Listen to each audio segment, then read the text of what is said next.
Chapitre 13. Les loups. Sophie n'était pas très obéissante. Nous l'avons bien vu dans les histoires que nous venons de lire. Elle aurait dû être corrigée, mais elle ne l'était pas encore.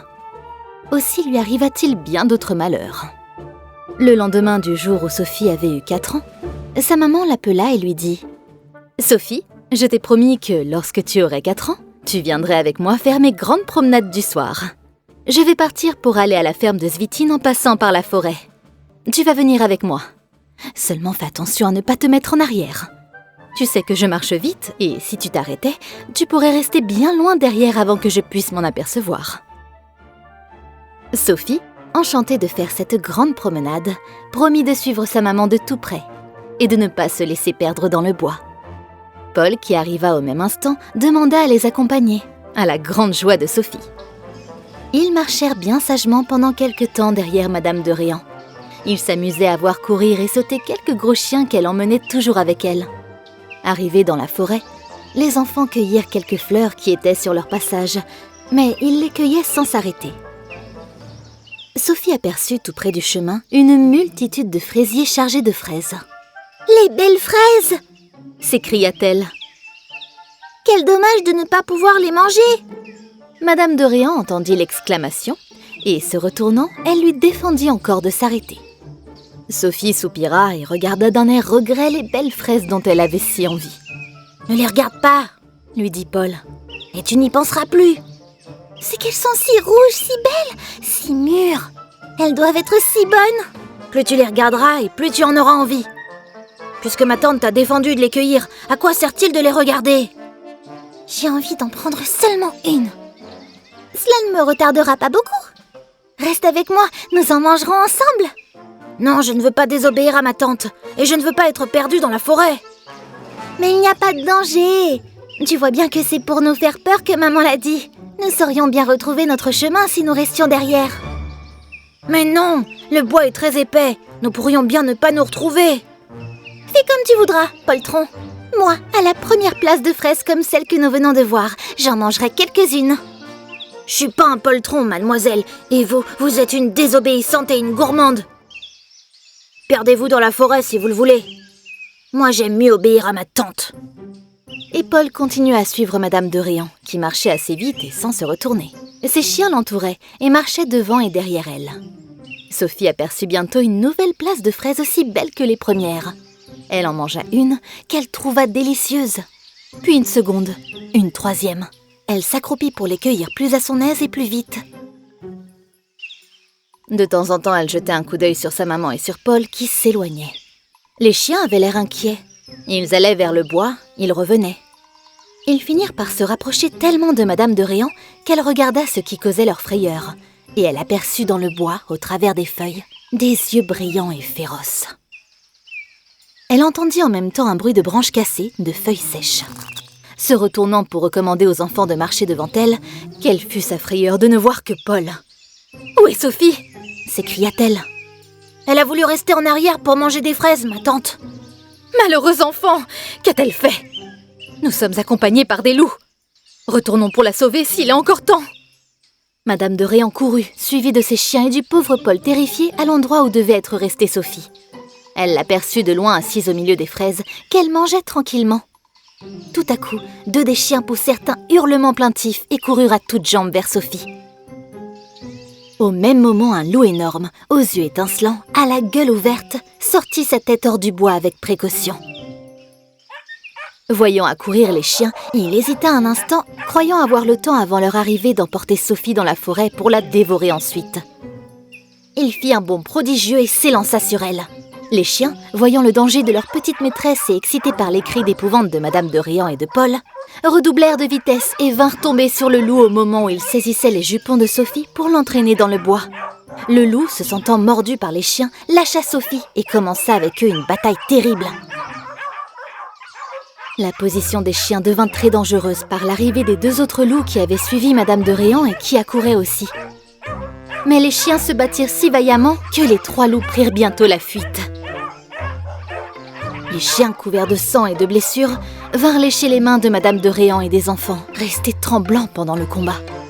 Madame de Réan leur rendit leurs caresses et se remit en route, tenant chacun des enfants par la main et entourée de ses courageux défenseurs. Madame de Réan ne disait rien à Sophie, qui avait de la peine à marcher, tant ses jambes tremblaient de la frayeur qu'elle avait eue. Le pauvre Paul était presque aussi pâle et aussi tremblant que Sophie. Ils sortirent enfin du bois et arrivèrent près d'un ruisseau.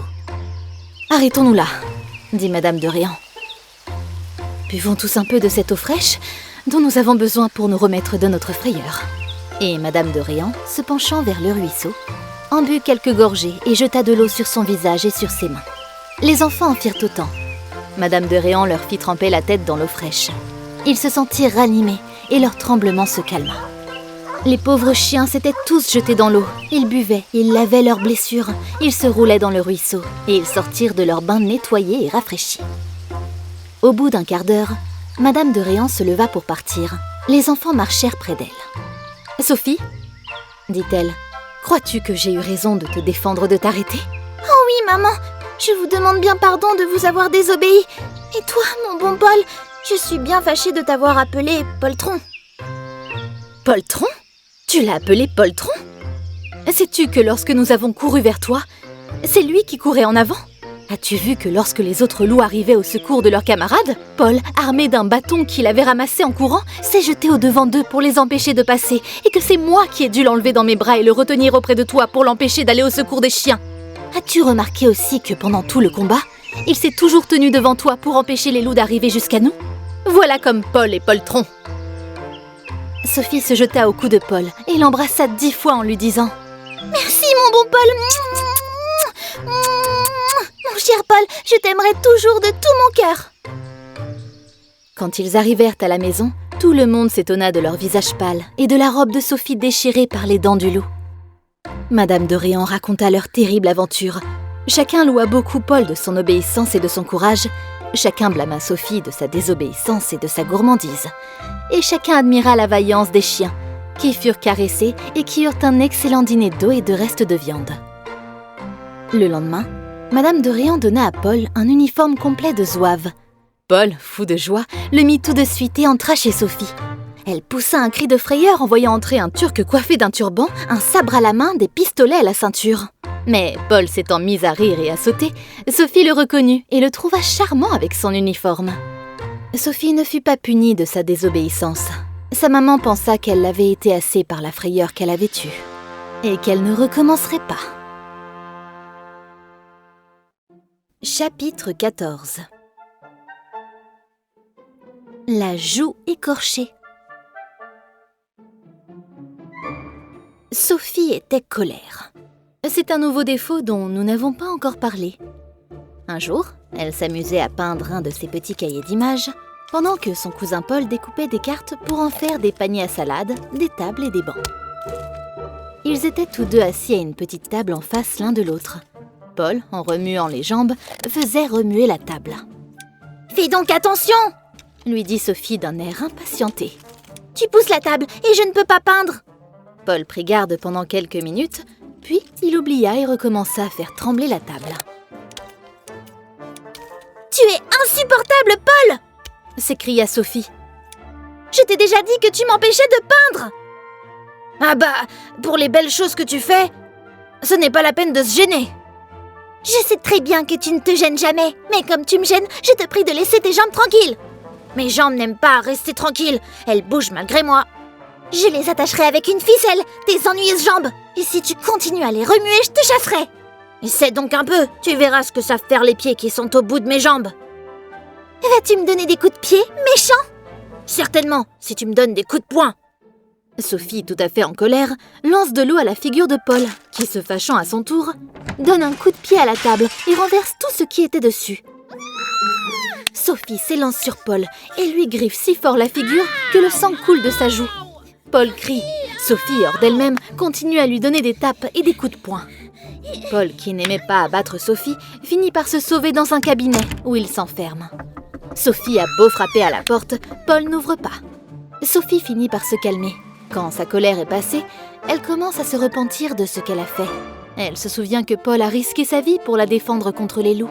« Pauvre Paul !» pensa-t-elle. Comme j'ai été méchante pour lui! Comment faire pour qu'il ne soit plus fâché?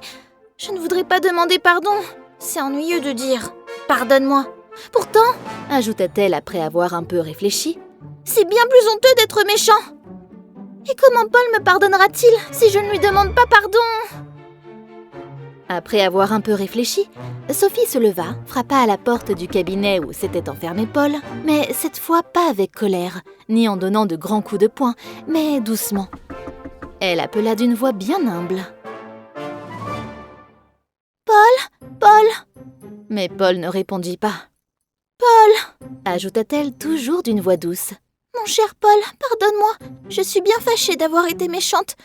Paul, je t'assure que je ne recommencerai pas. » La porte s'entr'ouvrit doucement, et la tête de Paul parut. Il regarda Sophie avec méfiance. « Tu n'es plus en colère, bien vrai ?» lui dit-il. « Oh non, non, bien sûr, cher Paul !» répondit Sophie. « Je suis bien triste d'avoir été si méchante !» Paul ouvrit tout à fait la porte, et Sophie, levant les yeux, vit son visage tout écorché. Elle poussa un cri et se jeta au cou de Paul. « Oh, mon pauvre Paul, comme je t'ai fait mal, comme je t'ai griffé! Que faire pour te guérir ?»« Ce ne sera rien, » répondit Paul. « Cela passera tout seul. Cherchons une cuvette et de l'eau pour me laver. Quand le sang sera parti, il n'y aura plus rien du tout. » Sophie courut avec Paul chercher une cuvette pleine d'eau. Mais il eut beau tremper son visage dans la cuvette, frotter et essuyer, les marques des griffes restaient toujours sur la joue. Sophie était désolée. « Que va dire maman ?» dit-elle. « Elle sera en colère contre moi et elle me punira. » Paul, qui était très bon, se désolait aussi. Il ne savait qu'imaginer pour ne pas faire gronder Sophie. « Je ne peux pas dire que je suis tombée dans les épines, » dit-il. « Parce que ce ne serait pas vrai. Mais si... Attends donc, tu vas voir. » Et voilà Paul qui part en courant. Sophie le suit. Ils entrent dans le petit bois près de la maison. Paul se dirige vers un buisson de houx, se jette dedans et se roule de manière à avoir le visage piqué et écorché par les pointes des feuilles. Il se relève plus écorché qu'auparavant. Lorsque Sophie voit ce pauvre visage tout saignant, elle se désole, elle pleure.